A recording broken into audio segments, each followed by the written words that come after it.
Did you get lost on your way to the janitor's closet? Professor Catherine Wittmann's voice cuts through Riverside University's chemistry lecture. She holds up Damon Wright's transfer application, her lip curled in disgust. East Side Community College? Really? Without warning, she drops his application on the marble floor. Her designer heel comes down hard, grinding the papers under her shoe like she's crushing an insect. 200 students watch in shock. Some pull out phones already filming. Damon sits frozen in the back row, his worn backpack clutched against his chest, feeling the heat of every stare. Perhaps, Professor Wittmann continues, brushing imaginary dust from her hands, you'd be more comfortable cleaning our lab equipment instead of pretending to understand chemistry. The privileged students exchange knowing smirks. Several openly laugh. Have you ever been humiliated so publicly that your dreams felt like they were dying in real time? This is the annual chemistry challenge at Riverside University, where community college students compete for the Holy Grail, a full scholarship transfer to one of California's most prestigious chemistry programs. The rules seem straightforward enough. 3 rounds of increasingly difficult chemical problem-solving, mechanism prediction, and synthesis design. Only the top performer walks away with a future. But the game is rigged from the start. Professor Catherine Wittmann, department head for 15 years with a Harvard PhD and 3 published textbooks, has hand-selected 5 pre-approved candidates, all from elite preparatory programs, all white. All from families wealthy enough to donate new lab equipment. Their names were whispered in faculty meetings months ago, their acceptance letters practically pre-written. Then there's Damon Wright, the mandatory diversity slot that university policy requires but nobody actually wants filled. The lecture hall buzzes with anticipation as news crews set up cameras and parents clutch their designer handbags. This isn't just any competition. It's being filmed for the university's promotional materials. Local reporters sense a story brewing. Social media accounts are already live streaming. The stakes couldn't be more public. Damon studies the other competitors from his corner seat. There's Bradley Ashworth, whose father owns 3 pharmaceutical companies. Madison Sinclair, whose prep school chemistry lab has better equipment than most universities. Trevor Knox, who's been tutored by Nobel Prize winners since middle school. Sarah Wellington, whose trust fund could probably buy the entire chemistry department. They sit in the front row like they own the place, because in many ways they do. Damon's story is different. Raised by a single mother who cleaned office buildings at night, scrubbing floors while he studied by fluorescent lights in empty hallways. His father died when he was 12, leaving behind only medical bills and a worn copy of Organic Chemistry that Damon still carries everywhere. His gift revealed itself quietly. In high school, he corrected his teacher's equation balancing during a lecture on combustion reactions. Instead of praise, he got detention and a lecture about knowing your place. His guidance counselor steered him toward trade schools, insisting college wasn't realistic for someone from his neighborhood. Now he works nights as a janitor at the same community college where he studies chemistry during the day. While his classmates sleep, he's emptying trash cans and mopping floors. While they party on weekends, he's in empty classrooms teaching himself advanced organic synthesis from textbooks older than he is. His worn backpack tells the story, filled with chemistry books held together by tape. Notebooks with margins packed full of reaction mechanisms he's memorized, and a calculator that needs to be hit twice before it turns on. But hidden in those dog-eared pages is a genius that even he doesn't fully understand yet. Professor Wittmann represents everything he's fighting against. She sees herself as a guardian of academic standards, convinced that rigorous chemistry requires the proper breeding that only comes from the right schools, the right neighborhoods, the right skin color. To her, Damon isn't just an outsider. He's proof that the system is being corrupted by political correctness. She's not entirely wrong about her credentials. Her research on catalytic processes revolutionized pharmaceutical manufacturing. Her textbooks are used in universities worldwide. When she speaks about molecular orbital theory, Nobel laureates listen. This isn't a cartoon villain. She's a brilliant woman who genuinely believes she's protecting academic integrity. But brilliance and prejudice often share the same mind. As the competition begins, subtle signs of Damon's hidden abilities start showing. He notices immediately that the molecular structure drawn on the whiteboard has an impossible bond angle. His test booklet margins fill unconsciously with advanced reaction mechanisms most graduate students would struggle to understand. When Professor Wittmann explains stereochemistry, he quietly spots the error in her chirality assignment. The other students gossip loudly enough for him to hear. Why is he even here? Affirmative action gone crazy. My dad's going to hear about this. They treat him like an unwelcome guest at their private party. Dr. Elena Rodriguez sits quietly in the back, the visiting MIT professor serving as competition judge. Unlike the others, she watches Damon with curious eyes.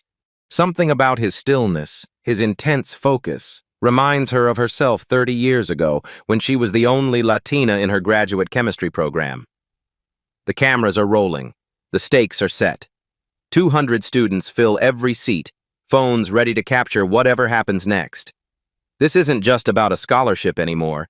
It's about who belongs in the sacred halls of higher education. What happens when an unstoppable force of hidden genius meets an immovable wall of institutional prejudice? Professor Wittmann's voice slices through the murmur of anticipation like a scalpel through tissue. We'll begin with a simple warm-up problem. Organic reaction prediction. She turns to the whiteboard, her marker squeaking as she draws a moderately complex molecular structure with confident strokes. The molecule looks innocent enough, a cyclohexene ring with several functional groups attached. But Damon's trained eye immediately spots the trap hidden in plain sight. Mr. Wright, Professor Wittmann announces, her voice dripping with theatrical sweetness, since you're our special guest from East Side Community College, why don't you show us exactly what passes for chemistry education in your neighborhood? The room falls silent except for the soft whir of news cameras zooming in. 200 pairs of eyes swivel toward Damon like spotlights. Some students lean forward eagerly, anticipating a spectacular failure. Others pull out their phones, sensing viral content in the making. Bradley Ashworth stage whispers loud enough for everyone to hear. This should be entertaining. Madison Sinclair giggles behind her manicured hand. The privileged students exchange knowing looks. They've seen this movie before, and they know how it ends. Professor Wittmann taps her marker against the board impatiently. Well, we don't have all day, unless, of course, you need to call someone for help. More snickers ripple through the audience. Damon's heart hammers against his ribs. His palms are sweating, making his worn notebook slippery in his grip. Every instinct screams at him to play it safe, give a partial answer, avoid the humiliation that seems inevitable. This is the moment where most people would fold, where common sense would whisper, don't make a scene, don't draw attention. Just give them what they expect and maybe you can slip away with some dignity intact. But something deeper than fear stirs in Damon's chest. Maybe it's the memory of his father's chemistry book, the one constant in his chaotic childhood. Maybe it's thinking about his sister, watching from home, believing her big brother can do anything. Maybe it's pure, stubborn pride. He stands up slowly, his chair scraping against the floor with a sound that seems to echo forever. The camera operators adjust their angles, sensing drama. The room holds its breath. I'll provide the complete mechanism and predict all products, including stereochemistry, Damon says quietly, his voice steadier than he feels. Professor Wittmann's eyebrows shoot up in mock surprise. Oh my. The complete mechanism? How ambitious. She gestures grandly toward the board. By all means, enlighten us. As Damon walks down the aisle toward the whiteboard, conversations buzz around him like angry wasps. Is he serious? This is going to be painful to watch. Someone should stop this before it gets embarrassing. The privileged students watch with barely concealed glee. They've never seen someone so thoroughly outmatched before, and they're settling in for the show. Dr. Rodriguez shifts forward in her seat, her pen poised over her evaluation sheet. Something in Damon's quiet confidence reminds her of the greatest chemists she's known, the ones who see patterns others miss. Damon reaches the board and picks up a fresh marker. Just as he's about to start writing, the marker makes a faint scratching sound, nearly dry. He tries again. Nothing but pale, broken lines. Professor Wittmann smiles coldly. Equipment problems already? Perhaps that's a sign. The room erupts in nervous laughter. Someone shouts, "Maybe the universe is trying to tell you something." More laughter follows, building to a crescendo of mockery. Damon calmly reaches for another marker from the tray. This one works. He turns to face the board, the weight of 200 stairs pressing down on his shoulders like a physical force. The molecular structure looks back at him, challenging him to prove he belongs here. Will genius shine, or will prejudice claim another victim in front of rolling cameras? Damon stares at the molecular structure for exactly 30 seconds. The room grows restless. Students shift in their seats. Someone coughs. A camera operator zooms in on his face, capturing the intensity of his concentration. Then he speaks, his voice cutting through the expectant silence like a blade. "Professor Wittmann, I think there might be a small issue with the stereochemistry here." The words hit the lecture hall like a physical shock wave. Audible gasps echo from multiple directions. Students freeze mid-whisper. Even the news cameras seem to pause in disbelief. No one questions Professor Wittmann's chemistry, ever. Her face flushes crimson, the color spreading from her neck upward like spilled wine on white fabric. "Excuse me?" Her voice carries the dangerous edge of authority being challenged. The privileged students exchange panicked glances. Bradley Ashworth's mouth hangs open. Madison Sinclair stops filing her nails mid-stroke. This isn't the script they expected. The entertainment was supposed to be Damon's humiliation, not their professor being corrected by someone from a community college. But Damon continues, his voice gaining confidence with each word. "The reagent you've drawn here, sodium borohydride and methanol, it's going to attack from the less hindered face of the carbonyl." He points to the molecular structure with steady fingers, his explanation simple enough for the undergraduate audience to follow. "But look at this bulky tert-butyl group positioned right here." His marker circles the offending substituent. "It's going to block the approach from this side completely, so the hydride will have to come in from underneath, giving us the opposite stereoisomer than what you've drawn as the product." The room has gone dead silent. You could hear a pin drop in the chemistry lab 3 floors down. Professor Wittmann's eyes darted frantically between the board and her notes. She checks her molecular models twice, her hands shaking slightly as she manipulates the plastic atoms. The seconds stretch like hours while 200 students and multiple cameras wait for her response. Finally, in a voice barely above a whisper, That's correct." The admission seems to physically pain her. Her authority, built over 15 years of departmental dominance, cracks like glass under pressure. But Damon isn't finished. With growing confidence, he draws the correct stereochemical outcome on the board. His curved arrows showing electron movement are elegant and precise, the kind of mechanism drawing that graduate students spend months learning to perfect. "The actual product should have this configuration," he explains, his marker moving with surgical precision.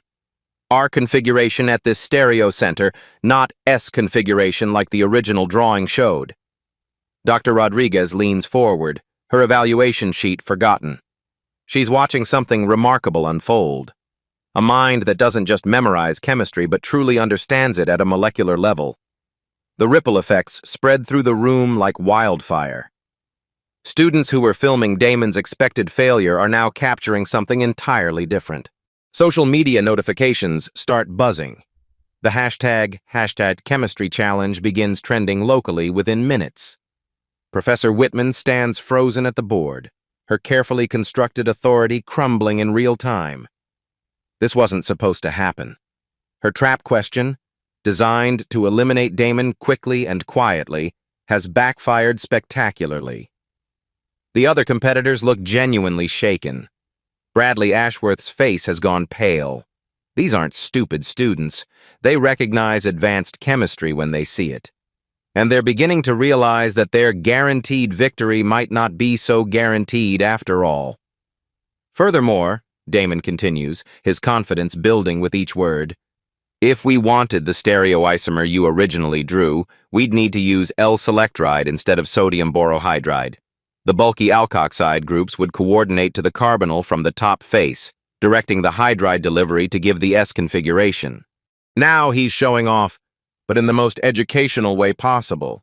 The chemistry is sound, the explanation clear, and the implications devastating to every assumption in the room. Someone in the audience whispers loudly enough to be heard, "Holy shit, he's actually right." Professor Wittmann's lips move silently as she works through the mechanism in her head, desperately searching for an error she can exploit. But there isn't one. Damon's analysis is flawless. The news reporter in the back row gestures frantically to her cameraman, recognizing that they're witnessing something special. This isn't just a feel-good underdog story anymore. This is a genuine reversal of academic power dynamics playing out in real time. Dr. Rodriguez begins taking detailed notes, her pen moving rapidly across the evaluation sheet. She's seen thousands of chemistry students over her career, but this level of intuitive understanding is rare even among graduate students. The room buzzes with a new energy.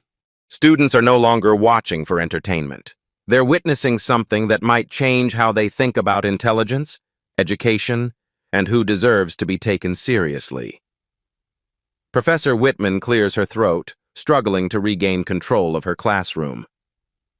"That was adequate," she manages, though her voice lacks its earlier bite. But the damage is done. The seed of doubt has been planted. If Damon can spot errors in problems designed to trip him up, what else might he be capable of? The privileged students no longer look quite so smug. The cameras continue rolling, social media continues buzzing, and somewhere in the back of everyone's mind, a question begins forming. What happens when someone everyone underestimated turns out to be the smartest person in the room? Professor Wittmann's jaw tightens like a steel trap snapping shut. The polite mask she's worn for decades slides away, revealing something harder underneath. She's been publicly corrected by a community college student, and her 15 years of academic authority are cracking like ice in spring. "Well, Mr. Wright," she says, her voice dripping with barely controlled venom, "since you found that problem so elementary, let's skip ahead, shall we?" She turns to her computer, her fingers stabbing at the keyboard with more force than necessary. The projector screen flickers, and a new molecular structure appears, something that makes several students gasp audibly. We'll bypass the intermediate round entirely and move directly to graduate-level synthetic chemistry. The structure on screen looks like a chemical nightmare, a complex natural product with multiple rings, stereocenters scattered like landmines, and functional groups that seem to defy conventional synthesis approaches. Even the privileged students look genuinely concerned for the first time. Bradley Ashworth leans over to Madison Sinclair. "That's a PhD-level problem. Level Tal. My private tutor wouldn't even attempt that without 6 months of preparation." Professor Wittmann has abandoned her own carefully planned curriculum, throwing away months of preparation just to humiliate one student. The desperation is becoming obvious to everyone watching. "Oh, and since this is such an important evaluation," she continues with false sweetness, "I'll be calling in additional expert judges." 2 graduate teaching assistants materialize at her gesture, clearly her former students, clearly biased, clearly there to ensure the correct outcome. The playing field tilts even further away from fairness. The public pressure intensifies like a gathering storm. The local news reporter begins broadcasting live, her voice cutting through the tension. "We're witnessing an unprecedented challenge at Riverside University, where academic standards and social justice appear to be colliding in real time." Social media explodes. #ChemChallenge starts trending beyond Los Angeles. Posts flood in from chemistry professors across the country, some supporting the rigorous standards, others questioning the sudden rule changes. The university dean arrives unexpectedly, drawn by reports of the unusual competition. Her presence adds another layer of pressure. Now, institutional reputation hangs in the balance alongside individual futures. Parents of the privileged students cluster near the front, their designer clothes and expensive watches catching the camera lights. Mrs. Ashworth whispers frantically into her phone. "This wasn't supposed to happen. Bradley was guaranteed admission." But something shifts in the room's energy as Damon studies the impossible molecule. Other students begin watching him with genuine curiosity rather than anticipated schadenfreude. His quiet confidence in the face of obvious intimidation resonates with anyone who's ever been underestimated. Dr. Rodriguez observes the unfolding drama with growing concern. She's seen academic politics before, but rarely this blatant, rarely this public. Her evaluation sheet remains untouched as she watches the integrity of the competition dissolve in real time. Damon's internal struggle plays out in the subtle tension of his shoulders, the way his fingers grip his worn notebook. Voiceover reveals his thoughts. "I've studied these reactions in secret, teaching myself from textbooks that cost more than my family's grocery budget. But I've never had formal instruction, never had access to proper lab equipment. What if there's something fundamental I'm missing? What if she's right about people like me?" The weight of representation settles on his shoulders like a lead blanket. He's no longer just fighting for his own future. He's carrying the hopes of every student who's been told they don't belong, every young person whose potential has been dismissed because of their zip code or skin color. During a brief recess, Dr. Rodriguez approaches quietly, her voice barely above a whisper. "I've been watching your work, Damon. Don't let anyone convince you that your mind isn't sharp enough. Chemistry doesn't care about your address or your bank account. Molecules don't see color." Her words strike like lightning, illuminating something fundamental that Damon had almost forgotten. Science is the ultimate meritocracy. Truth doesn't require permission or pedigree. The impossible challenge looms on the screen. A total synthesis problem that would normally require months of research, access to specialized databases, and guidance from professors who've spent decades in the field.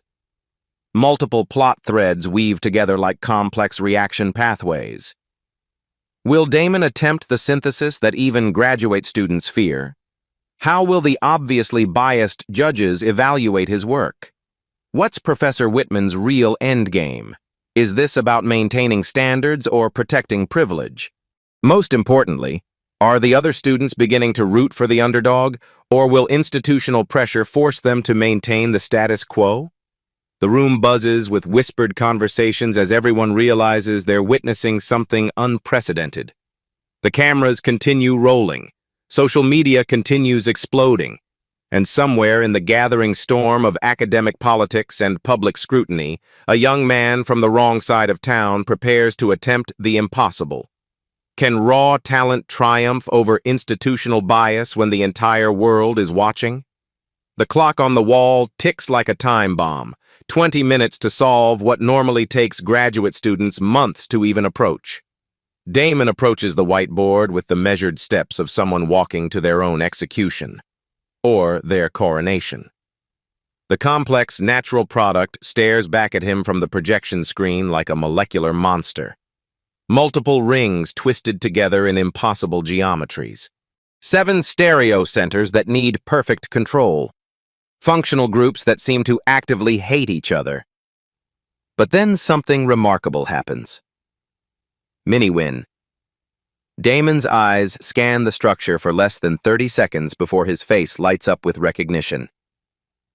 "This is a modified taxane framework," he murmurs, loud enough for the front rows to hear. "I recognize this from a 2019 Nature paper on anti-cancer compounds."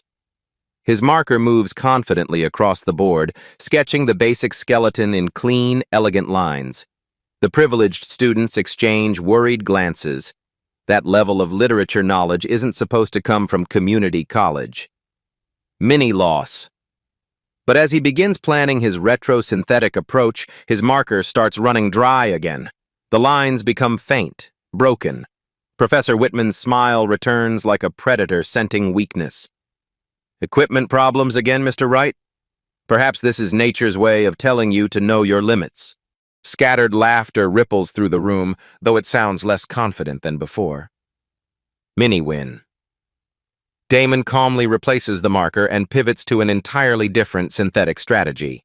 Instead of the traditional approach, he starts sketching a biomimetic pathway, the route nature itself might use to build the molecule. His technique is elegant, unconventional, and utterly brilliant. If we think about how plants actually synthesize these compounds, he explains to the captivated audience, we can use their enzymatic logic, but with synthetic catalysts. Dr. Rodriguez's pen moves frantically across her notepad. This isn't textbook regurgitation. This is genuine chemical intuition. Mini-loss. One of the graduate teaching assistants interrupts aggressively. Your protecting group strategy won't work. That hydroxyl will interfere with the cyclization. His tone drips with condescension, clearly trying to rattle Damon's confidence. Mini-win. Damon doesn't even pause. Actually, if we use a benzyl protecting group instead of acetyl, the PEEP interactions will actually stabilize the transition state and accelerate the cyclization. He references a 2021 JAX paper from memory, complete with author names and reaction conditions. The graduate student's face goes red. He checks his phone frantically, trying to verify the citation. The room watches in fascination as the power dynamic continues to flip. Obstacle cascade. The markers keep failing at crucial moments, forcing Damon to constantly adapt his presentation style. Professor Wittmann accidentally bumps the projector, shifting the molecular structure just as he's explaining a critical stereochemical relationship. The time limit gets mysteriously reduced from 20 to 15 minutes. Administrative adjustment, Professor Wittmann announces with false authority. Crowd noise becomes increasingly distracting as word spreads on social media. Students outside press against the windows, trying to glimpse the unprecedented showdown. The buzz of notifications fills the air like electronic locusts. Trevor Knox, one of the privileged students, loudly questions whether Damon might have seen this exact problem before. My prep school has connections to major pharmaceutical companies. We would have heard if someone was teaching graduate-level synthesis at community colleges. Competence reveal number 2. Despite the mounting obstacles, Damon demonstrates mastery that leaves even skeptics speechless. Retrosynthetic analysis. He breaks the impossible molecule into manageable building blocks with the precision of a master architect, identifying key disconnections that others miss entirely. Stereochemical control. His understanding of three-dimensional molecular geometry is intuitive, almost supernatural. He predicts reaction outcomes that require sophisticated computer modeling to verify. Protecting group strategy. He designs a sequence of temporary molecular modifications that protect vulnerable sites while allowing targeted reactions to proceed, chess moves planned 15 steps ahead. Biomimetic approach. Instead of fighting against chemical reactivity, he harnesses the same strategies that billions of years of evolution have perfected. Literature. Integration. He weaves together research from multiple cutting-edge papers, creating connections that reveal deep understanding rather than mere memorization. Social pressure cooker. The room transforms into a digital coliseum. Live tweets flood in faster than anyone can read. Community college student destroying Harvard PhD in real time. Counter tweets from skeptics. No way this is real. Someone's feeding him answers. Parents of privileged students demand investigations. Threats of lawsuits flying like academic warfare. Mrs. Sinclair corners the dean, her voice shrill with panic. This is clearly orchestrated to make our children look bad. The university PR team arrives in force, unsure whether to promote or suppress the story. Their crisis management training never covered viral academic showdowns. But something beautiful emerges from the chaos. Students throughout the room begin choosing sides based not on social status, but on pure intellectual appreciation. Even some privileged students find themselves secretly rooting for Damon, recognizing authentic genius when they see it. Voiceover reveals the deeper stakes. This wasn't just about chemistry anymore. Every equation on that board represented a young person who'd been told they weren't smart enough. Every reaction mechanism stood for potential dismissal because of zip codes and skin color. Damon wasn't just solving a synthesis problem. He was rewriting the story of who gets to be brilliant. Crowd reactions. Cascade. Chemistry professors from UCLA and Caltech start appearing, drawn by social media reports. Graduate students skip their own classes to witness history. The audience swells beyond the lecture hall's capacity. Television news crews arrive from 3 different networks. The hashtag #HatChemGenius spreads beyond academia into mainstream social media. Preparation montage within chaos. Despite the mounting pressure, Damon's work grows more sophisticated by the minute. His hand moves across the whiteboard with increasing confidence, each molecular structure more elegant than the last. His synthesis route evolves from good to brilliant to revolutionary. Professor Wittmann's expression shifts from confidence to concern to barely concealed panic as she realizes what's happening. Dr. Rodriguez abandons all pretense of neutral evaluation, openly taking detailed notes that read more like scientific documentation than competition scoring. The molecular masterpiece taking shape on the whiteboard represents more than just chemical knowledge. It's proof that excellence can emerge from anywhere, that genius doesn't require privilege, that the future belongs to those brave enough to solve impossible problems. Will this extraordinary display of chemical mastery be enough to overcome institutional bias? Or are there even greater obstacles ahead?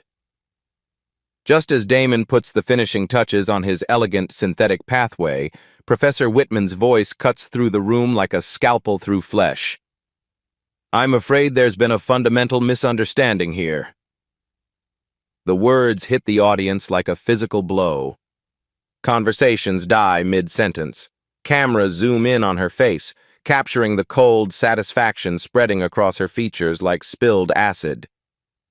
This particular target molecule was deliberately chosen because it has never been successfully synthesized by anyone, anywhere in the world. Yet her voice carries the authority of someone delivering a death sentence. It represents one of chemistry's great unsolved challenges. The room erupts in confused murmurs. Students exchange bewildered glances. Even the privileged competitors look uncomfortable, realizing they've been used as unwitting props in an elaborate setup. "This was a test of intellectual humility," Professor Wittmann continues, her words measured and merciless. "The ability to recognize when a problem exceeds your capabilities. To admit defeat gracefully, rather than embarrass yourself with impossible claims." Bradley Ashworth whispers to Madison Sinclair, "She never told us it was unsolvable. We could have been next." The realization that they're all expendable pieces in her game sends chills through the privileged ranks. But Damon doesn't flinch. He stands at the whiteboard like a statue, his marker still poised above the complex synthetic scheme he's constructed. His voice, when it comes, is steady as stone. "With respect, Professor Wittmann, I believe there might be a viable synthetic route. It requires a non-traditional approach, but I think it's possible." The audacity takes everyone's breath away. He's not just disagreeing with a Harvard PhD. He's claiming he can solve what she's declared impossible. Professor Wittmann's mask slips completely. "Mr. Wright, I've spent the last 5 years researching this exact molecular target as part of a collaborative effort with 3 pharmaceutical companies. Teams of PhD chemists with unlimited budgets have failed. There is no synthesis. Sometimes intellectual maturity means accepting your limitations." Her words hang in the air like a challenge thrown down at high noon. The stakes have exploded beyond anyone's imagination. This isn't about solving a difficult problem anymore. It's about proving that institutional authority can be wrong, that declared impossibilities might just be failures of imagination. Dr. Rodriguez speaks up, her voice cutting through the tension. Perhaps we should let him complete his proposal before drawing final conclusions. The room holds its breath. News cameras focus with laser intensity. Social media notifications buzz like angry hornets. Everyone realizes they're witnessing a moment that will be remembered long after the competition ends. Can a community college student succeed where teams of PhD researchers have failed? Or is Professor Wittmann about to deliver the most devastating lesson in humility ever captured on camera? The weight of the impossible challenge crashes down on Damon like a collapsing building. 5 years of professional research teams, unlimited pharmaceutical budgets, PhD chemists who've forgotten more chemistry than he's ever learned, all defeated by the same molecule he's claiming he can synthesize. In his desperate rush to prove Professor Wittmann wrong, Damon makes a critical error that will haunt him for the rest of his life. His hand trembles slightly as he draws the key cyclization step, the molecular transformation that should elegantly close the ring system and create the target structure. But under the crushing pressure of 200 stares, rolling cameras, and the weight of representing every underestimated student in America, his mind betrays him. He draws the stereochemistry wrong. Not just wrong, catastrophically, fundamentally, impossibly wrong. The bond that should point upward in space points downward. The molecular geometry that should enable the reaction instead destroys it completely. The error cascades through his entire synthetic plan like a chemical virus, invalidating everything he's built. Professor Wittmann spots the mistake within seconds, her predator's instincts homing in on weakness with surgical precision. "Class," she announces, her voice thick with vindicated satisfaction. "Observe what happens when ambition exceeds knowledge." She approaches the board like a general surveying a conquered battlefield. Her red marker circles Damon's error with deliberate theatrical cruelty. The crimson line around his mistake looks like blood on white snow. This stereochemical impossibility invalidates your entire approach. The ring strain would be so severe that the molecule would literally tear itself apart. Her voice carries the weight of absolute authority. This is precisely why we have prerequisites, proper academic pathways, and rigorous admission standards. The room shifts like sand in an earthquake. Students who were secretly rooting for Damon now look embarrassed for him, their faces flushed with secondhand shame. The viral social media momentum reverses direction with brutal speed. New tweets flood the timeline. Maybe the professor was right all along. Kid got in over his head. This is painful to watch. The privileged students exchange knowing looks that say everything without words. The natural order has been restored. The interloper has been exposed. Their superiority has been confirmed by Damon's public failure.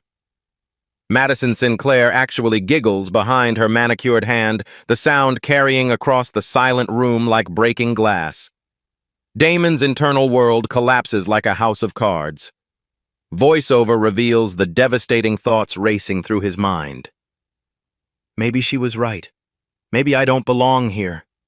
Maybe all those years of studying alone, all those nights working by lamplight in empty classrooms, maybe it was all just a delusion.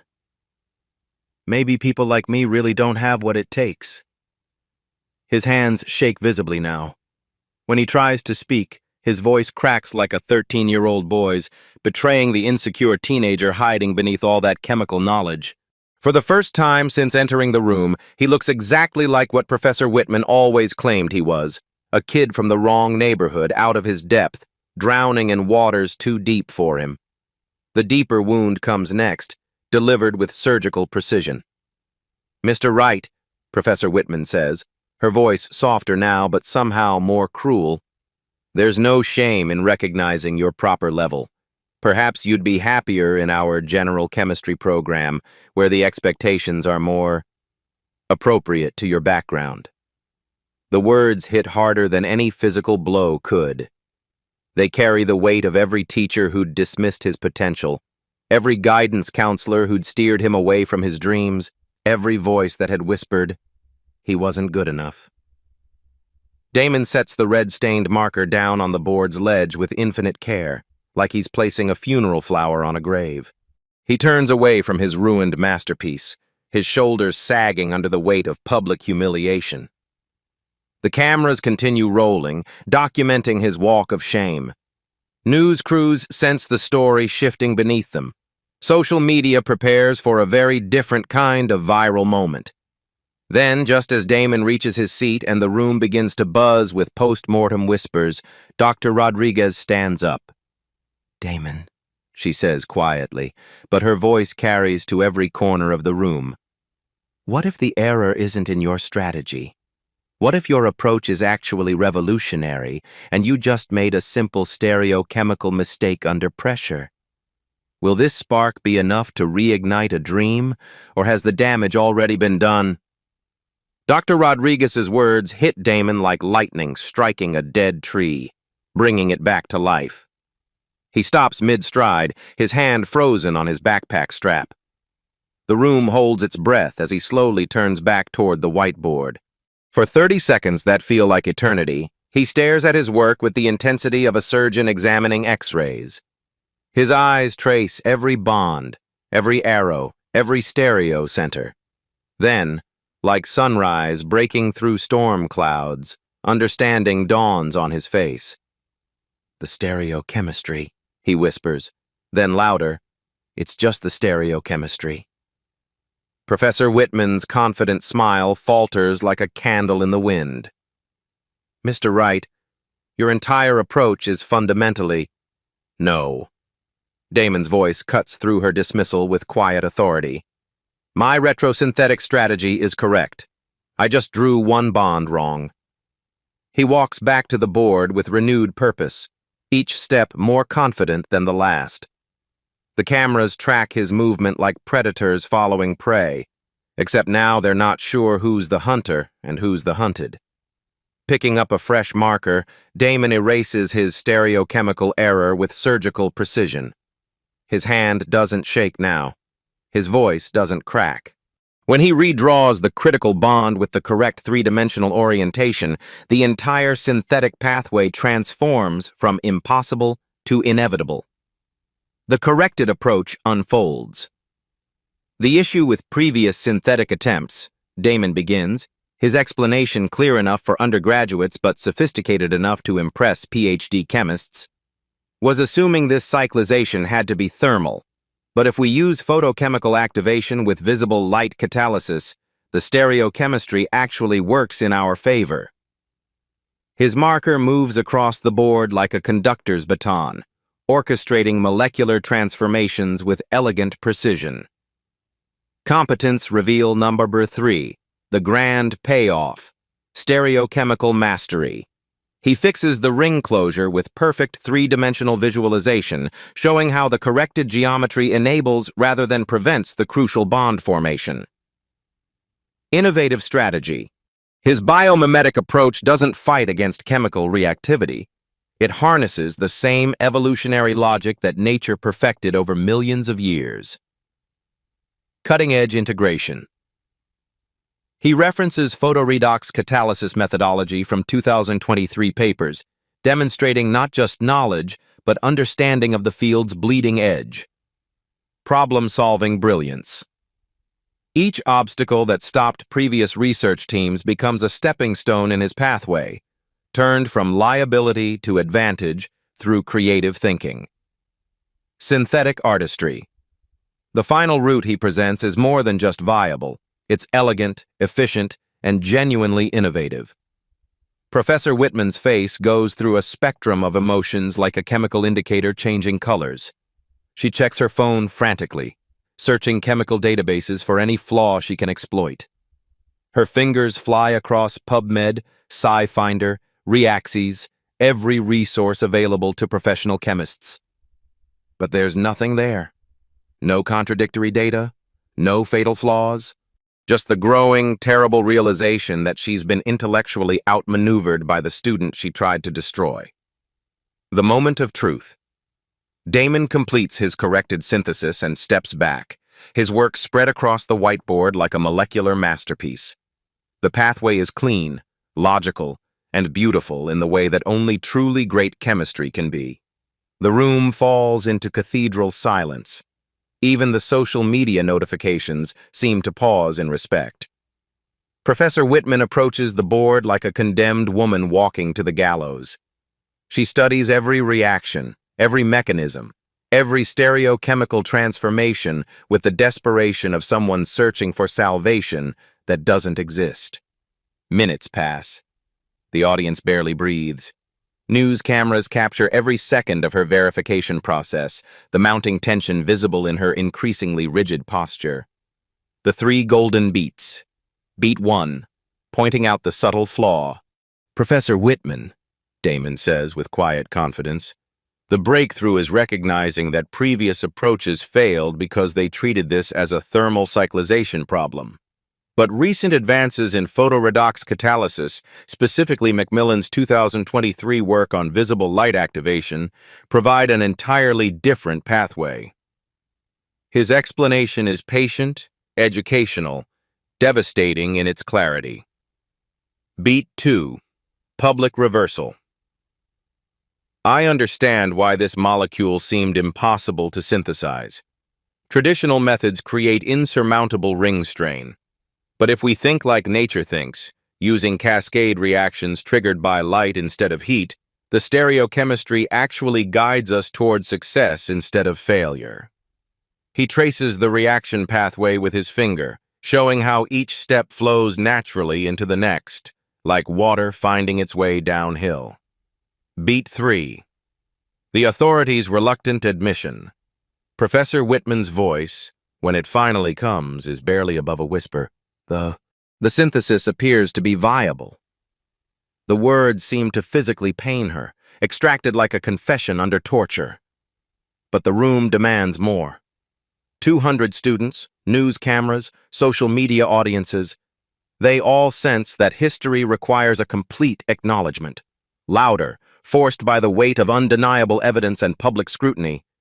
Mr. Wright's synthetic route is not only feasible, it's genuinely innovative. Crowd eruption. The silence shatters like glass hitting concrete.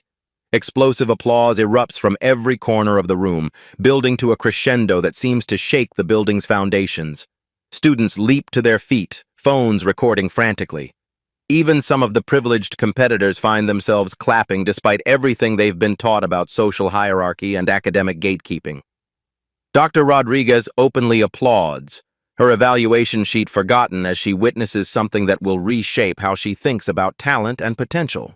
News crews scramble to capture reaction shots. The hashtag #ChemGenius explodes across social media platforms, spreading beyond academic circles into mainstream consciousness. Status. Flip complete. The power dynamic in the room has been completely, irreversibly reversed. Professor Wittmann, the supposed guardian of chemical knowledge, has been intellectually dismantled by the student she tried to humiliate. The synthesis on the whiteboard stands as more than just chemistry. It's proof that brilliance doesn't require pedigree, that innovation can emerge from anywhere, that the future belongs to those brave enough to attempt the impossible. Voiceover. In chemistry, truth has no respect for prejudice. An elegant synthesis doesn't ask about your zip code, your parents' income, or the color of your skin. It only cares whether your ideas can transform the impossible into the inevitable. Cry, shock, rewatch. Moment number 2. The moment when Professor Wittmann admits Damon's route is genuinely innovative, her voice breaking on words that represent the complete collapse of everything she believed about intellectual hierarchy. The applause continues, but everyone knows this is just the beginning. The real question isn't whether Damon has won. It's what happens next in a world where the impossible has just become possible. What revelations await in the aftermath of the academic revolution? As the thunderous applause begins to fade, Dr. Rodriguez rises from her seat with the deliberate gravity of someone about to detonate a bomb. Her voice cuts through the celebration like a surgeon's scalpel. Professor Wittmann, I need to inform the competition committee of something critical. The room falls silent so quickly it's almost violent. Cameras swing toward her like artillery pieces finding their target. Every phone in the audience points in her direction, sensing that the story isn't over.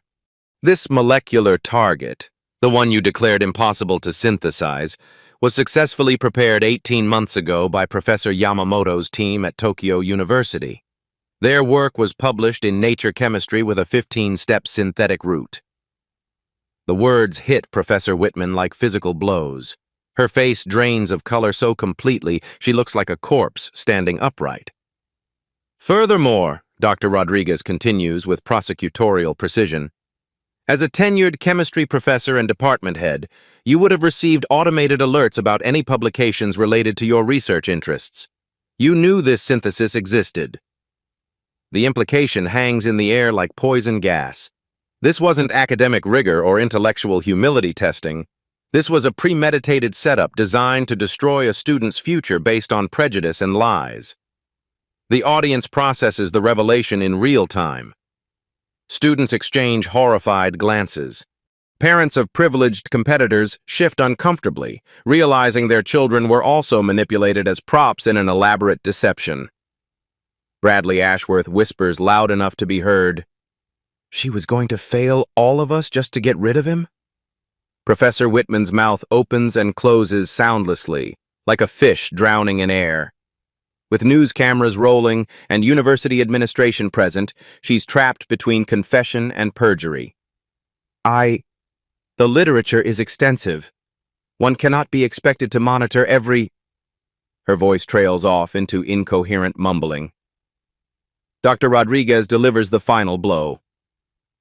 The university will need to investigate how a faculty member could construct a competition based on deliberate misinformation, particularly when that deception appeared designed to eliminate a specific student based on non-academic criteria.